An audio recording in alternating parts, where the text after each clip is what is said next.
देखो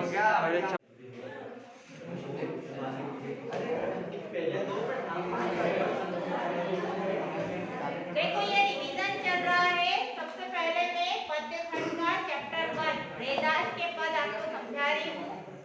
रैदास एक बहुत सुप्रसिद्ध कवि है और आप सबको मैंने पिछली बार भी बताया था, अगर ऑनलाइन आपने अटेंड करी हो तो याद है कुछ रैदास के बारे में? हाँ, संत रविदास, उनका जो मुख्य नाम था वो क्या था? संत रविदास। और उनको रैदास नाम तुलसीदास जी से मिला।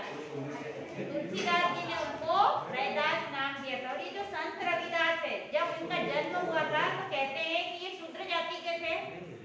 उनकी जाति शूद्र होने के कारण उस समय समाज में जो है ब्राह्मण जाति का बोलबाला था। किसका बोलबाला था? ब्राह्मण जाति का। बेटा प्लीज ऑफ कर दो। उस समय जो है हमारा समाज 4 वर्गों में डिवाइड था, जिस कारण से हमारे यहाँ ब्राह्मण वर्ग को बहुत उच्च माना जाता था और ब्राह्मण वर्ग का बहुत बोलबाला था। उस समय शूद्र जाति को जो है बिल्कुल निम्न कुल का माना जाता था और संत रविदास का जन्म निम्न कुल में हुआ था। लेकिन ऐसे निम्न कुल में जन्म लेने वाले व्यक्ति को ईश्वर की बहुत बड़ी कृपा मिली थी। क्यों मिली थी? क्योंकि वो भगवान के अनन्य भक्त थे। कहा जाता है कि वो राम के इतने अनन्य भक्त थे और हो सकता है कि राम के अवतार ही रहे होंगे, तभी बताते हैं किसको मानते थे? सभी भगवानों को मानते थे। पर ऐसा मैंने वीडियो में देखा है यूट्यूब पर कि वो राम के अनन्य भक्त रहे थे। सिद्धिविनायक मंदिर में आते थे मतलब। हाँ, और उस जमाने में राजाओं का जमाना था वो, तो वहाँ पर क्या माना जाता था कि ये शूद्र जाति के व्यक्ति है और वो दिन में घर के बाहर नहीं निकल सकते थे। जो शूद्र जाति के लोग होते थे ना, एक्चुअल में उनको दिन में घर से बाहर निकलने की परमिशन नहीं होती थी, क्योंकि कोई भी उच्च कुल का व्यक्ति उनको नहीं देख सकता था। उनको देखने पर भी लोग क्या मानते थे कि हमारा धर्म भ्रष्ट हो गया। शूद्र जाति को अगर देख भी लिया तो वो धर्म भ्रष्ट मानते थे। लेकिन जब इनका जन्म हुआ तो बोलते हैं कि ये गर्भ में जब आए थे माता के, तो इनको तभी से मारने की कोशिश की गई। तब कुछ ब्राह्मणों ने मिलकर इनके लिए प्रसाद के अंदर जहर मिला दिया और बता दिया उनके घर जाकर उनके पिता को कि ये आप प्रसाद जो है इनको खिला देना माता जी को, तो आपकी संतान बड़ी प्रज्ञावान होगी, बुद्धि वाली होगी। ऐसा उन्होंने सच में अपनी पत्नी को वो प्रसाद खिला दिया। लेकिन फिर भी भगवान की कुछ अनन्य कृपा उन पर थी कि उनको कुछ भी नहीं हुआ और उनका जन्म हुआ, है ना। संत रविदास का जन्म होने के बाद उस जमाने में दिन में तो शूद्र जाति के लोग निकल नहीं सकते थे। तो बताते हैं कि जब उनका जन्म हुआ था रविदास का, तो नहलाना था उनको, तो नहलाने के लिए दिन में जाना पड़ता है उनको नदी के वहाँ। उस जमाने में कोई नल वल थोड़ी ना होते थे घरों में कि लोग जो है घर में नहला दिया बच्चे को, तो दिन में जा नहीं सकते थे। तो बताते हैं कि गंगा मैया स्वयं उनको नहलाने के लिए उनके घर आई। हाँ, ऐसी कृपा थी उन पर कुछ भगवान की कि गंगा मैया जन्म लेते ही उनको गंगा मैया स्वयं नहलाने। ये सभी कुछ मैंने यूट्यूब पे वीडियो में देखा है ना। बहुत सारे वीडियो मैंने पढ़े थे, देखे थे, जानकारी दी। तो उसमें बताया है कि इतनी अनन्य कृपा उनको जन्म से ही मिली थी। हो सकता है वो पूर्व जन्म के अपने कुछ भगवान के अच्छे भक्त रहे होंगे, जिस कारण से उनको दूसरे जन्म जो संत रविदास का मिला था, है ना। और इसीलिए उन्होंने शूद्र जाति में जन्म लिया और ये बताया कि भगवान की कृपा किसी पर भी हो सकती है ना। क्योंकि वो तो शूद्र जाति में समझते हो ना, हरिजन। उनका काम क्या था पता है? जूते चप्पल बनाना उनके पिता का ये व्यवसाय था। और पहले जमाने में तो काम के आधार पर ही हमारे यहाँ 4 वर्गों में डिवाइड किया गया था सभी को, समाज को। तो उनके पिता जूते चप्पल बनाते थे और जो संत रविदास थे तो उनको गंगा मैया की असीम कृपा मिल गई थी और वो दिन भर भगवान की भक्ति में बहुत लीन रहते थे। और जब बहुत लीन रहते थे तो जब भी उनके पास कोई जूते चप्पल सुधारने या नए लेने आता था तो वो उसको फ्री में दे देते थे, उसको फ्री में दे देते थे। ये सब देखकर उनके पिता का दिमाग बड़ा खराब हुआ कि ऐसे घर कैसे चलेगा, ये सब कुछ ऐसे ही दे देगा बच्चा अपना, तो घर कैसे चलेगा। तो उनको घर से बाहर निकाल दिया, घर से बाहर निकाल दिया। फिर भी वो भगवान के तो अनन्य भक्त थे ही, अपना काम करते थे और भगवान की भक्ति में डूबे रहते थे। और उनका ये नियम था कि वो भी गंगा दर्शन करते थे, गंगा पूजन करते थे। तो उनका एक ब्राह्मण मित्र था, एक दिन उनको बोला कि चलो, तो उन्होंने बोला कि नहीं, आज मेरे पास काम ज्यादा है तो मैं गंगा जी के दर्शन करने नहीं जाऊंगा, लेकिन मेरी तरफ से गंगा जी को प्रसाद लेकर जाओ। जब वो प्रसाद लेकर ब्राह्मण मित्र उनका गंगा जी के पास गया और बोला कि जब तक गंगा मैया हाथ ऊपर न करे मेरा प्रसाद गंगा मैया को मत देना। तब उनका ब्राह्मण मित्र ने बोला कि ये रविदास ने आपके लिए प्रसाद भेजा है गंगा मैया। तो वाकई में गंगा जी का हाथ ऊपर आ गया और उन्होंने उस प्रसाद को ग्रहण कर लिया। और उस प्रसाद को लेने के बाद गंगा मैया ने उनको क्या दे दिया? कंगन दे दिया उपहार में कि मेरे भक्त को ये कंगन भेंट कर दे। हाँ, हो सकता है, जब भी तो जन्म लेते ही गंगा मैया ने उनको बुलाया। हाँ, सिर्फ प्रभु भक्ति चाहिए थी उनको, बाकी कुछ नहीं चाहिए। प्रभु भक्ति चाहिए होगी जब भी तो जूते चप्पल बनाने का काम किया है ना। जिसको प्रभु भक्ति चाहिए होगी वही जूते चप्पल बना सकता है। वो नहीं मानता है कि ये काम छोटा है। जो ईश्वर में लीन हो जाता है उसके लिए तो सबसे उच्च क्या हो जाता है? उसका भक्ति हो जाता है। बस मेरा तो यही काम है कि मुझे भगवान की भक्ति में लीन रहना, बाकी सारे काम उसके लिए गौण हो जाते हैं, मतलब निम्न हो जाते हैं, उसका कोई महत्व नहीं रहता। तो बताते हैं कि गंगा मैया ने वो उनको क्या दिया? कंगन भेंट में दिया कि रविदास को ये कंगन मेरी तरफ से भेंट में देना। लेकिन ब्राह्मण मित्र के मन में लालच आ गया। क्या लालच आ गया? वो जमाना राजाओं का था, उसने सोचा मैं राजा को जाके जो उपहार दे दूंगा मुझे बहुत सारी स्वर्ण मुद्राएं मिल जाएगी भेंट में। वो ब्राह्मण थे, पहले जमाने में तो भिक्षा मांगकर उनका जीवन यापन होता था और उनको बड़ा उच्च माना जाता था। राज दरबार में उनका बड़ा सम्मान होता था ब्राह्मणों का। तो वो गए राजा को जाकर वो भेंट दे दी। राजा ने बोला एक कंगन क्या काम का है? बोले दो कंगन होना चाहिए, जोड़ी होना चाहिए ना हाथ में पहनने के लिए, पेयर। तो बोले एक कंगन और चाहिए। अब वो तो बोले कि नहीं मेरे पास एक ही है। बोले नहीं तुम चोरी वोरी करके लाया, जब भी एक आ गया तुम्हारे पास। राजा ने बोला, अब उसको राजा ने ये बोला कि अगर तुमने मुझे दूसरा कंगन लाकर नहीं दिया तो मैं तुम्हारे पूरे परिवार को फांसी की सजा दे दूंगा। उस जमाने में राजाओं का जो ऑर्डर निकल जाता था वो बिल्कुल मेन होता था। अब ब्राह्मण बेचारा डर गया, दौड़ते दौड़ते कहाँ गया? संत रविदास के पास गया। बोले रविदास मुझे माफ कर दो। बोले क्या हो गया? तो बोले कि तुम्हारे लिए गंगा मैया ने भेंट दी थी, उपहार दिया था, लेकिन मैं उसको तुम्हारे तक नहीं ला पाया और मैंने लालच में आकर राजा को वो उपहार दे दिया। लेकिन अब राजा जी ने हमारे पूरे परिवार को फांसी की सजा सुना दी है अगर उपहार में मुझे वापस से एक कंगन नहीं मिला तो। क्योंकि एक कंगन का राजा जी क्या करेंगे? रानी को पहनना है तो दो कंगन चाहिए। तो उन्होंने बोला इतनी छोटी सी बात, मैं दूसरा कंगन दे देता हूँ। तो वो जब जूते चप्पल बनाते थे पहले जमाने में क्या पत्थर के बर्तन होते थे? क्या होते थे?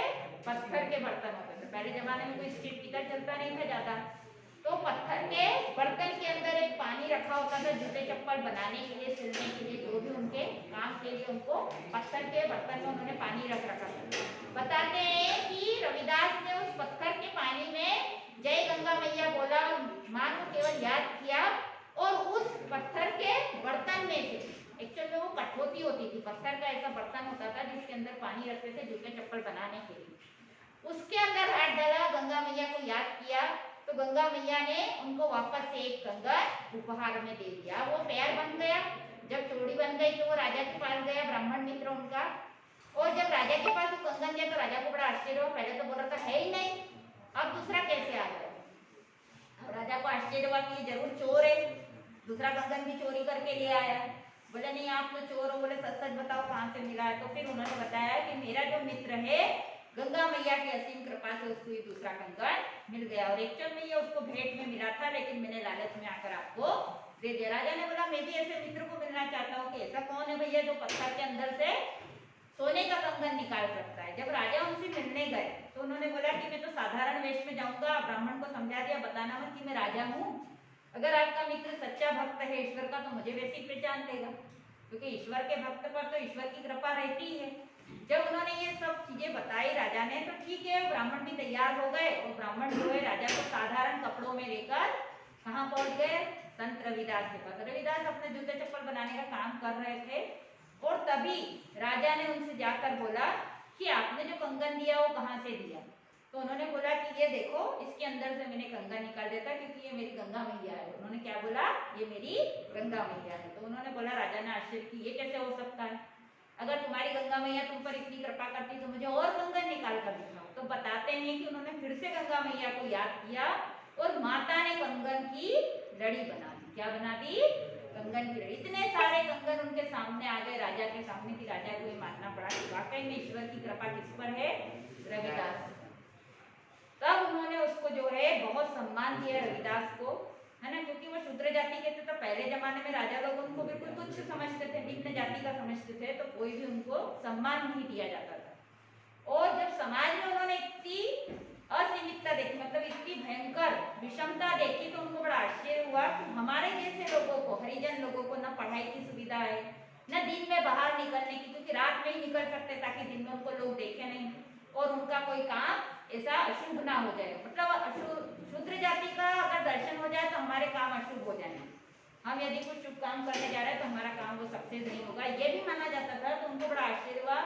उनकी पढ़ाई लिखाई की व्यवस्था उस जमाने में नहीं हो पाई थी, क्योंकि उनको ये परमिशन नहीं थी, है ना, उच्च कुल के लोग ही केवल पढ़ाई लिखाई कर सकते थे। उनकी इतनी अधिक प्रशंसा सुनकर सिकंदर लोधी, उस जमाने में एक राजा था दिल्ली का, तुम लोग हिस्ट्री में पढ़ते भी होंगे, तो लोधी ने उनको बड़े सम्मान से बुलाया था, दिल्ली आने का न्योता दिया था कि हमारे राज दरबार में आपकी स्पेशल जगह होगी, है ना, एक पोस्ट दी जाएगी, उच्च पद जो रहेगा वो आपका रहेगा। लेकिन उन्होंने सिकंदर लोधी के भी उस निमंत्रण को स्वीकार नहीं किया, क्योंकि वो बोले मुझे ये इन चीजों की आवश्यकता नहीं है, मुझे राज दरबार में कोई सम्मान नहीं चाहिए, कोई उच्च पद नहीं चाहिए, क्योंकि मुझे तो केवल प्रभु भक्ति में ही लीन रहना। तो संत रविदास जो है उस जमाने के कौन थे, वो जूते चप्पल बनाने वाले, अगर देखा जाए तो मोची थे, है ना, जिसको आप लोग कॉबलर बोलते हो।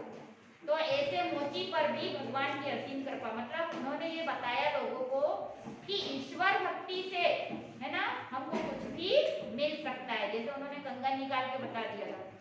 और ये हो सकता है कि उस जमाने में सही भी रहा होगा, उन्होंने बहुत सारे समाज सुधार के काम करे थे। क्या समाज सुधार के काम करते? सबसे पहले तो शूद्र जाति को शिक्षा की व्यवस्थाएं करवाई, है ना, उसके बाद उन्होंने समाज में एक स्थान दिलवाया, क्योंकि हरिजन लोग क्या करते थे पहले जमाने में, उनको समाज में कोई स्थान नहीं दिया गया था, तो उनको समाज में स्थान दिलवाया कि नहीं, ये भी समाज का हिस्सा है, इनके बिना भी होगा क्या। आज हमारी कॉलोनी में अगर कोई सफाई वाला नहीं आता है या कोई कचरे की गाड़ी वाला नहीं आता है, तो हम कितने परेशान होते हैं, हम गंदगी में रहने को मजबूर हो जाएंगे ना, क्योंकि सफाई वाला नहीं, तो स्वीपर की भी जरूरत है हमको, समाज में सभी लोगों की आवश्यकता है। ऐसा नहीं है कि सिर्फ उच्च कुल के लोग हो गए तो उनसे ही समाज चल जाएगा, है ना। ये पूरा जो है संसार किस पर चल रहा है? सभी के दम पर चल रहा है, इसको कोई एक व्यक्ति नहीं चला सकता। तो संत रविदास ने लोगों को यही मैसेज दिया है कि हमको जाति पाति से कभी भी तोड़ना नहीं चाहिए, क्योंकि उस जमाने में जात पात को बहुत महत्व दिया जाता है। बताते हैं कि संत रविदास मीराबाई के भी गुरु, मीराबाई उसी जमाने की है जब संत रविदास का जन्म हुआ था, तो मीराबाई के गुरु थे, मतलब मीराबाई को शिक्षा दीक्षा इन्होंने ही दी, क्योंकि मीरा भी श्री कृष्ण की अनन्य भक्त थी। हाँ, इनकी ईयर में मिस प्रिंटिंग है कि सही में भी 130 साल की। हाँ, 130 साल के इनके आयु के बारे में यही बताया जाता है कि जैसे कबीरदास जी को भी लोग कहते हैं कि कबीरदास जी 119 वर्ष तक जीवित रहे थे संसार, है ना। महाराणा प्रताप का क्या रिश्ता था मीराबाई से? महाराणा प्रताप तो उनके वो थे ना चित्तौड़ के राजा, हाँ, उस जमाने की थे, लेकिन महाराणा प्रताप के साथ नहीं, तो उनकी शादी तो राणा सांगा के साथ हुई थी ना, तो राणा सांगा उनके पति थे। महाराणा प्रताप उस जमाने में उनके साथ रहे होंगे। नहीं, मैं उनका मतलब ऐसा रिश्ता लगा है जब हुआ ऐसा कुछ का। ये मुझे नहीं पता बेटा, क्योंकि उस जमाने में महाराणा प्रताप का भी राज चलता था जब मीराबाई उस टाइम पर भक्त थी, है ना। ये भक्ति काल की बात है, हिंदी साहित्य में 4 काल डिवाइड करे हुए हैं, है ना। तो उसमें सबसे पहला काल हिंदी काल का क्या आता है? आदि काल, उसके बाद सेकंड नंबर पे भक्ति काल। तो भक्ति काल को हिंदी साहित्य का स्वर्ण युग माना जाता है। स्वर्ण युग मतलब उस जमाने में बहुत सारे राइटर हुए, उसमें मेन कौन थे? तुलसीदास जी, जिन्होंने रामायण की रचना करी, सभी जानते हैं। तुलसीकृत रामायण की तो बड़ी आज पूरे दुनिया में विश्व प्रसिद्ध है वो, है ना, कि उनके जैसी रामायण किसी को, उन्होंने सबसे पहले रामायण लिखी, बाद में उसका अनुवाद ट्रांसलेट होता रहा दूसरी भाषाओं, है ना। तो इस तरह से उस जमाने में सारे तुलसीदास जी है, रहीमदास जी है ना, सूरदास जी है, मीराबाई है, ये सभी, रैदास कवि भी भक्ति काल के थे, जो रैदास कवि है ना ये भी भक्ति काल के। तो ये सारे कवि और लेखक उस जमाने में बहुत प्रसिद्ध हुए, इसलिए उनको हिंदी साहित्य का स्वर्ण युग कहा जाता है। संत रविदास की आयु के बारे में यही बताया है, कुछ वीडियो मैंने देखे उसमें 120 वर्ष बताया है, कुछ में 130 वर्ष। तो पहले जमाने में तो 100 से ऊपर ही थी आयु, है ना, बुक में 130 है ना, और वीडियो में भी 130 में दिया है, और कुछ वीडियो मैंने देखे वो 120 वर्ष की आयु भी बता रहे हैं। ऐसे ही अपने किसकी, कबीर रविदास जी की आयु के बारे में भी है, कुछ 129 बता रहे, कुछ 119 बता रहे, है ना। तो ये हो सकता है कि अलग अलग जो है साहित्य जो निकलते थे उस जमाने में, उस टाइम पर कुछ और लिखा गया होगा जो आज हम पढ़ रहे हैं। तो इनके जन्म के बारे में भी तिथि अभी तक किसी को ज्ञात नहीं। जैसे अभी आप फरवरी का कैलेंडर देखोगे 27 तारीख को संत रविदास जयंती आ रही है, 27 फरवरी को, है ना। लेकिन हमारी बुक में तारीख का उल्लेख कहीं नहीं दिया। डेट दी है क्या? नहीं दी, केवल ईयर दिया है। तो मैं ये दोगे क्या इसका? जो उनका वो क्या है? उनका जन्म जैसे हमारे यहाँ पर तो 27 फरवरी कैलेंडर में मैंने अभी देखा है ना कि उनका जन्म कब आ रहा है, तो 27 फरवरी को आ रहा है, लेकिन हमारी बुक में कहीं भी उसका उल्लेख नहीं। मैम तब के टाइम में तो वो तो बीसी से करते थे। हाँ, बीसी से ही करते थे, ईस्वी सन माना जाता था उस जमाने में, क्योंकि हाँ उस जमाने में ईस्वी सन ही चलता था। अभी सन चल रहा है, उस टाइम पर बीसी को ही माना जाता था। तो हमारे इसमें बुक में भी यही दिया उन्होंने कि 1388, लेकिन डेट का उल्लेख कहीं पर भी नहीं किया। और उनकी जो मृत्यु हुई थी वो बनारस में हुई थी, है ना, 1518 में। तो ऐसा माना जाता है कि वो 130 वर्ष तक जीवित रहे, है ना। और उनके समय में जो राजा थे सिकंदर लोधी, दिल्ली के इनकी प्रसिद्धि से बड़े प्रभावित हुए थे और उन्होंने निमंत्रण दिया था, लेकिन संत रविदास नहीं गए थे, क्योंकि वो इन चीजों को क्या मानते थे कि ये मेरे लायक नहीं है, कोई उच्च पद मुझे नहीं चाहिए, मुझे तो केवल अपने ईश्वर की भक्ति में ही रमे रहना है। दूसरी बात, संत रविदास ने मूर्ति पूजा का खंडन किया कि कोई मूर्ति पूजा नहीं करना चाहिए, क्योंकि सबसे बड़ी पूजा कौन सी है? मानव पूजा। कौन सी है? मानव पूजा। यदि हम मनुष्य एक दूसरे के काम आए, एक दूसरे की मदद करें, ये सबसे बड़ी पूजा है ना। भले ही तुम कृष्ण राम को बिठा दो मंदिरों में और लोगों का बुरा करोगे, कृष्ण और राम को मान रहे हैं लेकिन लोगों का बुरा कर रहे हैं, तो ये मूर्ति पूजा तुम्हारी सार्थक नहीं है। इसलिए मूर्ति पूजा का उन्होंने खंडन किया। दूसरा, आडंबर दिखावा, उनको शोबाजी बिल्कुल नहीं पसंद थी। जैसे कहते हैं ना कि बहुत सारे पंडे लोग ये बोलते हैं हम तो 5 टाइम की पूजा करते हैं, बहुत सारे मुल्ला बोलते हैं हम 5 टाइम की नमाज पढ़ते हैं, तो वो क्या बोलते थे कि ये दिखावा है, ये आडंबर नहीं होना चाहिए। तुम भले 5 टाइम की पूजा मत करो, 5 टाइम की नमाज मत पढ़ो, लेकिन किसी की मदद करोगे, एक भी दिन अगर किसी की मदद किए बिना तुम्हारा जाता है तो मनुष्य जीवन तुम्हारा क्या है?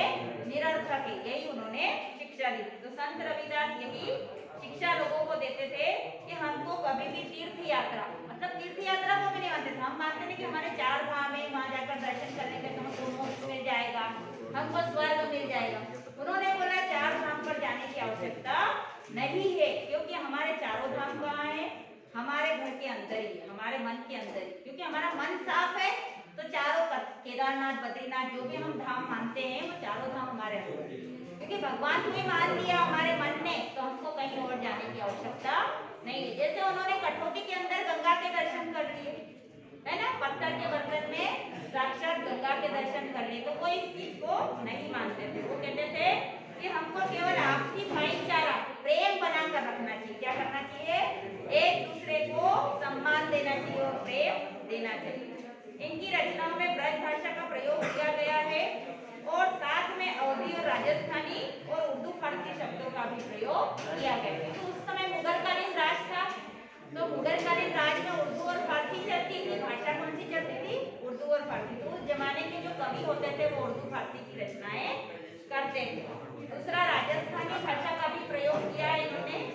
और इनके साथ में जो है रैदास कवि के 40 पद, देखो कितनी बड़ी बात है कि गुरु ग्रंथ साहब सिखों का, जैसे हमारे हिंदुओं का रामायण, और हम ये मानते हैं कि हमारा क्या है सबसे बड़ा महाकाव्य क्या है? रामायण। हमारे लिए बहुत ज्यादा वो पूजनीय पुस्तक है। उसी तरह से सिख समाज क्या मानता है कि उनका गुरु ग्रंथ साहब सबसे बड़ा। वो तो मूर्ति पूजा करते ही नहीं है सिख लोग, वो गुरु ग्रंथ साहब को उनका भगवान मानते हैं। तो गुरु ग्रंथ साहब में 40 पद रैदास के लिखे हुए। कौन से लिखे हैं? 40 पद। मतलब बहुत बड़ी बात है कि उनके जमाने में गुरु ग्रंथ साहब जब लिखा गया था तब भी रैदास थे। मतलब गुरु नानक भगवान ने लिखा है उनका गुरु ग्रंथ साहब में, सारे हैं, रहीम के भी दोहे हैं, कबीरदास जी के दोहे हैं, गुरु नानक के भी दोहे हैं। सभी जितने भी उस जमाने के संत हुए थे उन सबके दोहों का वर्णन उनके गुरु ग्रंथ साहब में दिया गया। तो ऐसे ही रैदास के भी 40 पद उसमें लिखे हुए हैं। रैदास के और भी पद लिखे गए हैं जिसमें इनका उल्लेख, इनकी भाषा कौन सी थी? ब्रज भाषा थी, खड़ी बोली थी और उर्दू और फारसी। और इन्होंने हमेशा भगवान के अंदर ही रमे रहना इनका स्वभाव था, है ना। क्योंकि इन्होंने कभी भी ऐसा नहीं सोचा है कि मुझे मूर्ति पूजा करना चाहिए, ये केवल ईश्वर को क्या मानते थे कि ईश्वर मेरे मन के अंदर ही बैठा हुआ है। इस तरह से शोर करोगे तो क्या समझ में आएगा बेटा। फिर इनके जो दो पद हमारी बुक में दिए हुए हैं, है ना, उसमें पहले पद में इन्होंने यही बताया है। मैं एक शॉर्ट समरी बता देती हूँ कि दोनों पद में इन्होंने क्या बताया। पहले पद में इन्होंने बताया है कि भगवान और भक्त में कोई अंतर नहीं होता, है ना। भगवान और भक्त में क्यों अंतर नहीं होता, क्योंकि ये मानते हैं कि अगर भगवान जो है चंदन है तो मैं उसमें घुलने वाला क्या हूँ, पानी। चंदन और पानी अगर मिक्स हो जाएंगे तो उनको अलग कोई कर सकता है क्या, नहीं, क्योंकि चंदन की सारी खुशबू उस पानी में आ जाएगी, है ना। तो क्या हो जाते हैं, भक्त और भगवान एक हो जाते हैं। क्या हो जाते हैं, एक। तो उन्होंने ये बताया है कि ईश्वर की भक्ति में यदि कोई व्यक्ति रम जाता है तो उसके लिए भगवान अलग नहीं होते। और दूसरे पद में उन्होंने ये बताया है कि यदि भगवान की कृपा किसी पर हो जाए तो साधारण से साधारण व्यक्ति भी उच्च पद को प्राप्त कर लेता है। इसका बहुत अच्छा एग्जाम्पल उन्होंने दूसरे पद में दिया हुआ है। मैं आपको पहला पद समझा रही हूँ। अब कैसे छूटे राम नाम रट रावी। देखो इसमें भी राम शब्द का उल्लेख किया, इसीलिए पता चलता है कि वो राम के अनन्य भक्त रहे होंगे, ऐसा माना है, क्योंकि उनके पदों में राम का उल्लेख ज्यादा किया गया। उन्होंने ये लिखा है कि अब कैसे छूटे राम नाम रट लगे, है ना। उन्होंने बोला है अपने ईश्वर को कि हे ईश्वर, मुझे आपके राम नाम की रट लग गई है और अब ये कैसे छूटे। प्रभु जी तुम चंदन हम पानी, जाके अंग अंग बात समान। प्रभु तुम मेरे लिए चंदन और मैं पानी के समान हो। जब चंदन और पानी एक दूसरे में घुल मिल जाते हैं तो चंदन की सारी खुशबू किसमें आ जाती है, पानी में आ जाती है। तो मेरे अंग अंग में भी उस चंदन की खुशबू, मतलब मेरे रोम रोम में भक्ति बस गई है, ईश्वर की भक्ति बस गई है ना। ईशान बेटा ज्यादा हंसी आ रही हो तो प्लीज बाहर निकल जाओ। प्रभु जी तुम घन हम मोरा, जैसे चितवत चंद चकोरा। इसमें प्रभु को क्या बोला है, ईश्वर को बादल बोला। घन मीन्स क्या, बादल।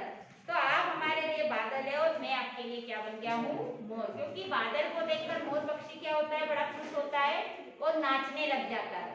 बारिश में जब भी मोर जो है बादल को देखता है तो क्या हो जाता है, बड़ा खुश होकर नाचता है। तो मेरा मन क्या है, मोर हो गया है और आप मेरे लिए बादल बन गए। उसी प्रकार से जैसे चांद को देखकर चकोर पक्षी खुश होता है, चांद क्या है, ईश्वर हो गए हैं और चकोर पक्षी में स्वयं हो गया। मतलब मेरे चांद को देखकर, मेरे प्रभु को देखकर मैं भी बड़ा खुश हो रहा हूँ। प्रभु जी तुम दीपक हम बाती, है ना। आप जो है दीपक बन गए और मैं उसमें जलने वाली ज्योति बन गया हूँ। बाती मीन्स क्या, बत्ती जो रहती है ना दिए के अंदर, वो जाती ज्योति बड़े दिन राती। और वो ज्योति क्या है, दिन रात जलती रहती, मतलब प्रभु भक्ति में दिन रात जल रही है। प्रभु जी तुम मोती हम धागा। प्रभु जो है मेरे लिए क्या है, भगवान मेरे मोती है और मैं उनके लिए क्या बन गया हूँ, धागा। क्योंकि माला की कल्पना मोती और धागे के बिना हो सकती है क्या, हो सकती है। सिर्फ मोती अगर एक तरफ रख दिया जाए और धागे को अलग निकाल दिया जाए तो माला बनेगी क्या, नहीं। तो मोती और धागा के बिना माला नहीं बन सकती। मतलब ईश्वर और भक्त दोनों एक हो गए। जैसे सोने ही मिलत सुहागा। सोना जो है बड़ा अमूल्य है, लेकिन अगर उसमें सुहागा मिल जाता है तो वो और ज्यादा अनमोल हो जाता है, क्योंकि सुहागा मिलाने पर ही वो क्या बनते हैं, आभूषण बनते हैं। सोना तो प्योर जो होता है ना, बिल्कुल नरम होता है, रबड़ के जैसा होता है। तो सुहागा उसमें एक पदार्थ मिलाया जाता है, एक धातु होती है जो उसके अंदर जब वो मिलाया जाता है तो ही हमारे यहाँ ज्वेलरी बन पाती है। कोई अगर प्योर सोने की ज्वेलरी बना के रखेंगे ना तो वो गोल पत्थर बन जाएगा। वो बड़ा सॉफ्ट होता है। सोना कैसा होता है, सॉफ्ट होता है। खार वही होता है सुहागा। अगर उसमें ज्यादा सुहागा मिला दिया जाए तो वो क्या बन जाता है, सोना उसमें कम हो जाता है और खार ज्यादा हो जाता है। मतलब वो सुहागे की एक्चुअल में इतनी कीमत नहीं होती, लेकिन सोने के साथ मिलकर वो आभूषण का रूप दे देता है, इसलिए उसकी कीमत बढ़ जाती है। एक्चुअल में सुहागे की कीमत नहीं होती, लेकिन उसमें मिलाने पर उसकी ज्वेलरी बन जाती है। तो ज्वेलरी बिकती है। प्योर सोना तो बहुत महंगा होती है, कोई पत्थर को गले में तो नहीं टांगेंगे, है ना। ज्वेलरी बनने पर ही कोई भी पहनेगा ना, चूड़ी बनेगी, हार बनेगा, कुछ भी बनेगा, तो उसकी शोभा कायम है आभूषण में, सोने की शोभा कायम है आभूषण में। अगर आप बिस्किट भी खरीद रहे हैं तो कुछ जगह जगह ऐसे लगा के तो नहीं घूमेंगे बिस्किट को, है ना। तो हमारे सोने की जब है ना वैल्यू कब बढ़ती, जब उसमें सुहागा मिल जाता। तो उसी तरह से आप मेरे लिए सोना और मैं आपके लिए सुहागा बन गया हूँ। प्रभु जी तुम स्वामी हम दास, आप मेरे स्वामी है, मेरे मालिक है, और मैं आपका दास हूँ। दास का काम क्या होता है? स्वामी का पूरा ध्यान रखना, अपने मालिक का पूरा ध्यान रखना। ऐसी भक्ति करे रैदास। तो रैदास कवि ऐसी भक्ति करते थे कि अपने प्रभु को अपना स्वामी, अपना मालिक मानते थे और खुद उनके लिए दास बन गए। दूसरे पद में उन्होंने बताया है कि जिस पर प्रभु कृपा हो जाती है वो व्यक्ति का जीवन क्या हो जाता है? तर जाता है, कल्याण हो जाता है, उसके जीवन का उद्धार हो जाता है। ऐसी लाल कुछ भी कौनु करे। लाल मीन्स कौन? अपने प्रभु को लाल बोला है। किसको बोला है? अपने प्रभु को। उन्होंने बोला है कि हे मेरे ईश्वर, तेरे बिना ऐसी कृपा कोई नहीं कर सकता। कौन सी कृपा? भगवान को वो कह रहे हैं कि केवल आप में ही वो शक्ति है कि आप नीच से नीच जाति के व्यक्ति को भी क्या करते हैं? परम पद दे देते हैं, उच्च पद दे देते हैं। ये सामर्थ्य केवल मेरे ईश्वर में और किसी में नहीं। गरीब निवाजू गुसैया मेरा माथे छत्रु धरे, है ना। इसमें कह रहे हैं संत रविदास की जो गरीब व्यक्ति होता है उसके लिए प्रभु क्या बन जाते हैं? निवाजू गुसैया। मतलब गुसैया का मतलब होता है स्वामी, है ना। उसके लिए वो स्वामी बन जाते हैं ऐसे गरीब व्यक्ति के लिए। और ऐसे गरीब व्यक्ति को जो शूद्र जाति का होता है, नीच जाति का होता है, उसके सिर पर क्या रख देते हैं? छत्र। छत्र का मतलब ताज। ताज किसके सिर पर होता है? राजा के। राजा के सिवा कोई पहनता है क्या ताज? तो इस तरह से जो है राजा के सिर पर जो ताज होता है वही आप क्या करते हैं? ऐसे गरीब भक्त के सिर पर आप ताज धारण कर देते हो। जाति ज्योति जगत को लागे ता पर तू ही धरे, है ना। जिसकी संसार में कोई भी क्या होती? इज्जत नहीं होती है, लेकिन आप ऐसे कम इज्जत वाले व्यक्ति को भी क्या करते हो? बड़ा उच्च पद देकर उसका सम्मान बढ़ा देते हो। तू ही धरे, ऐसी कृपा केवल आपकी ही हो सकती है। तू ही धरे मीन्स ये कृपा केवल प्रभु ही कर सकते हैं। नीचे हूँ उच्च करे मेरा गोविंद। जो नीच जाति में जन्म लेते हैं उनको उच्च पद देने की सामर्थ्य किसमें है? किसमें इतनी शक्ति है? केवल गोविंद में, मीन्स मेरे प्रभु में है। काहू तेने डरे, वो किसी से नहीं डरता है ना। ईश्वर किसी से डरता है क्या? नहीं, क्योंकि ईश्वर क्या करता है? केवल मन देखता है ना। क्या देखता है? हमारा मन अगर साफ है तो प्रभु की कृपा हमको अपने आप मिल जाएगी। तो मन देखता है, इसलिए हमारा प्रभु किसी से भी नहीं डरता है। नामदेव कबीरू तिलोचन, देखो कितने साधारण व्यक्ति थे। नामदेव एक संत थे महाराष्ट्र के। वो बड़े साधारण व्यक्ति थे, लेकिन उन पर प्रभु की कृपा हो गई तो आज वो संसार में प्रसिद्ध हो गए। ऐसे ही कबीरदास जी, कबीरदास जी के बारे में भी कहा जाता है कि वो जुलाहे थे, है ना। जुलाहे थे, हम सब बचपन से ये उनकी रचनाओं में पढ़ते आ रहे हैं। तो कबीरदास जी जो तो पढ़े लिखे भी नहीं थे, फकीर आदमी थे, मांगकर खाना उनका जीवन था।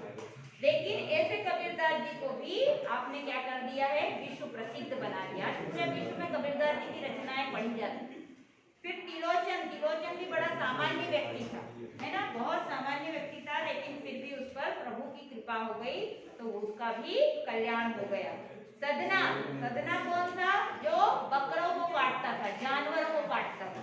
तो ऐसे कसाई को, मतलब वो बेचारा उसका कर्म था, उसका काम ही था। उस जमाने में राजाओं का जमाना था तो सबको काम बांटे गए थे। तो सदना का काम क्या था? जानवरों को काटना। लेकिन वो जानवरों को काटते हुए भी केवल प्रभु भक्ति में लीन रहता था। कहता था ये तो मेरा कर्म है, मेरी मजबूरी कि मुझे करना पड़ता है, क्योंकि घर चलाने के लिए सभी को काम करना पड़ता है। तो सदना जैसे कसाई को भी आपने तार दिया, उसका भी कल्याण कर दिया। और सैनु मीन्स कौन? सेन मीन्स जो नाई, बाल काटने वाला होता है। तो ऐसे नाई का भी आपने उद्धार कर दिया, उसके जीवन का भी कल्याण कर दिया। कही रविदासहु सुनहु रे संतहु हरि जीव ते सभे सरे। संत रविदास कहते हैं कि सुनो भाई, जितने भी संसार के लोग हैं वो सभी सुने कि जब प्रभु भक्ति की कृपा होती है, ईश्वर की कृपा हो जाती है, जब मेरे हरि जीव, मेरे जब ईश्वर की कृपा होती है, मेरे हरि मीन्स कौन? भगवान। जब मेरे भगवान की कृपा हो जाती है तो वो किसी असमर्थ व्यक्ति को भी क्या बना देते हैं, सामर्थ्यवान बना देते हैं। और ये समर्थ किसमें है, केवल ये करने की शक्ति किसमें है, केवल ईश्वर में, कि वो किसी का भी कल्याण करे और किसी को भी मतलब दुनिया में इतना उच्च पद दिला दे कि कोई व्यक्ति उसको इतना उच्च पद नहीं दे सकता। ये सामर्थ्य केवल किसमें है, ईश्वर में। तो उन्होंने ये बताया कि ईश्वर भक्ति जो व्यक्ति करता है उसके लिए कुछ भी असमर्थ नहीं है, क्योंकि प्रभु भक्ति में जो लीन हो गया वो किसी के प्रति भी क्या करेगा, बुरी भावना नहीं रखेगा, क्योंकि उसका मन तो प्रभु बन गया ना, उसका मन पूरा भगवान बन गया। ईश्वर और भक्त एक हो जाते हैं जब वो प्रभु भक्ति में व्यक्ति लीन हो जाता है। जैसे संत रविदास, उनको तो वो अपना जो जूते चप्पल बनाने का काम था वो करते ही थे, लेकिन फिर भी भगवान की भक्ति में रमे रहे। वो चाहते तो महलों में रह सकते थे, जब उनको गंगा मैया उस छोटी सी कठौती में दे देती थी कंगन सोने के, तो वो चाहते तो महलों में रह जाते। उस जमाने से ही ये कहावत निकली थी कि मन चंगा तो कठौती में गंगा, क्योंकि उन्होंने उस कठौती के अंदर गंगा को दिखा दिया था। तो उन्होंने बताया कि हमारे उच्च कुल में जन्म लेने से कुछ नहीं होता, हमारे कर्म क्या होना चाहिए, महान होना चाहिए। हमारे कर्म अच्छे रहेंगे तो हम किसी भी कुल में जन्म ले हमारा नाम जरूर होगा और ईश्वर की कृपा हम पर मिलती है। तो आज ये चैप्टर मैंने समझा दिया है।